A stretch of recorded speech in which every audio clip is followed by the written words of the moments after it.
tetaplah yang tertulis dalam kitab suci. Tetapi sekarang aku datang kepadamu dan aku mengatakan semuanya ini sementara aku masih ada di dalam dunia, supaya penuhlah sukacitaku di dalam diri mereka. Aku telah memberikan firman-Mu kepada mereka dan dunia membenci mereka, karena mereka bukan dari dunia, sama seperti aku bukan dari dunia. Aku tidak meminta supaya Engkau mengambil mereka dari dunia, tetapi supaya Engkau melindungi mereka daripada yang jahat. Mereka bukan dari dunia sama seperti aku bukan dari dunia. Kuduskanlah mereka dalam kebenaran. Firman-Mu adalah kebenaran. Sama seperti Engkau telah mengutus aku ke dalam dunia, demikian pula aku telah mengutus mereka ke dalam dunia. Dan aku menguduskan diriku bagi mereka, supaya mereka pun dikuduskan dalam kebenaran. Demikianlah sabda Tuhan, terpujilah Kristus. Teman-teman sekalian, Bapak Ibu Saudara-saudari, Penginjil Yohanes yang telah kita dengarkan tadi tetap menampilkan kepada kita suatu fenomena di mana Tuhan mendoakan para muridnya. Jadi Tuhan sebelum dia beranjak dari dunia ini atau meninggalkan para muridnya, dia senantiasa berdoa kepada Bapanya agar para muridnya itu senantiasa dilindungi.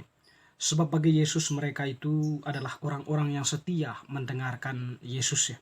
Dan Yesus pun tahu bahwa mereka itu pada akhirnya nanti adalah orang yang mencintainya dengan sepenuh hati.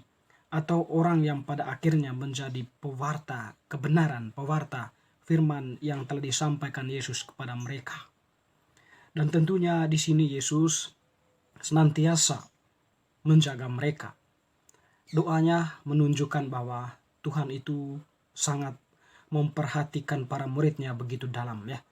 Sampai hal-hal yang rohani pun diangkat oleh Yesus agar sekiranya para murid itu diteguhkan di dalam tugas perutusan mereka. Dan sekaligus doa yang disampaikan oleh Yesus itu mau menunjukkan bahwa para murid itu nantinya ketika mereka mewartakan pewartaan sabda kebenaran yang disampaikan oleh Yesus akan senantiasa berhadapan dengan berbagai tantangan. Dan doa yang ditampilkan Yesus sekaligus mau menegaskan bagaimana seharusnya para murid ketika berhadapan dengan berbagai persoalan harus tetap berdoa memohon perlindungan Tuhan sendiri di dalam pewartaan mereka itu. Sebab akan ada banyak tantangan yang dihadapi oleh para murid ketika mereka mewartakan sabda itu. Dan tentunya ketika Yesus berdoa kepada Bapanya, Yesus juga meminta agar Allah Bapa menguduskan mereka dalam kebenaran ya. Sebab ada banyak tantangan yang dihadapi, ada tawaran-tawaran dunia yang menggiurkan hati mereka saatnya nanti. Oleh karena itu Yesus meminta untuk menguduskan mereka dalam kebenaran. Dalam arti mereka diberi suatu kekuatan atau diberi suatu kesadaran akan firman yang senantiasa menuntun atau yang senantiasa mengandung kebenaran. Mereka dikuduskan di dalam firman itu, senantiasa mendengarkan firman itu, dan sekaligus menjadi pelaku firman itu dalam kehidupan. Teman-teman saudara-saudariku yang terkasih, kalau kita kembali lagi ke dalam diri kita masing-masing, Yesus sebenarnya tidak hanya berdoa atau tidak hanya mendoakan untuk para muridnya, tetapi juga untuk kita saat ini.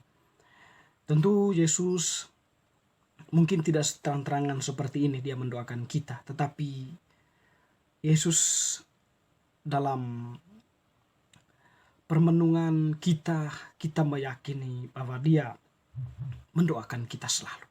Dan oleh karena itu, yang perlu kita lakukan adalah bagaimana kita mendengarkan dia. Cukuplah kita yang berbicara terus-menerus kepada Tuhan, tetapi kita sekali-sekali mendengarkan sabdanya atau mendengarkan Tuhan yang berdoa atau berbicara kepada kita. Sehingga sebagaimana yang dikatakan oleh Paus Fransiskus dalam momen komunikasi ini, hendaklah hati kita itu menjadi telinga yang setia untuk mendengarkan. Jadi hati kita itu dipersiapkan untuk menjadi telinga, mendengarkan Allah yang bersabda kepada kita. Atau yang berdoa untuk kita ya. Dan sekiranya juga dengan hati itu kita diarahkan untuk senantiasa mau mendengarkan Tuhan yang menghendaki sesuatu atas diri kita. Dan yang paling penting itu adalah Tuhan itu menghendaki kita untuk senantiasa berdiri tegak di dalam iman kita dan melakukan apa yang menjadi kehendak Allah sendiri. Teristimewa kita yang telah dibaptis ini ya, hal ini tentu menjadi suatu poin penting yang perlu kita imani atau yang perlu kita hayati dalam hidup kita ya. Bahwa Tuhan itu senantiasa mendoakan kita, dan oleh karena itu dengarkanlah Tuhan dengan mata hati kita atau dengan telinga hati kita. Sebab dengan itu kita akan mendengarkan Tuhan yang berbicara kepada kita, atau kita tahu apa yang dikehendaki oleh Tuhan untuk hidup kita masing-masing. Semoga bacaan hari ini semakin meneguhkan iman kita, secara khusus cara kita mendengarkan Tuhan dengan menggunakan telinga hati kita. Semoga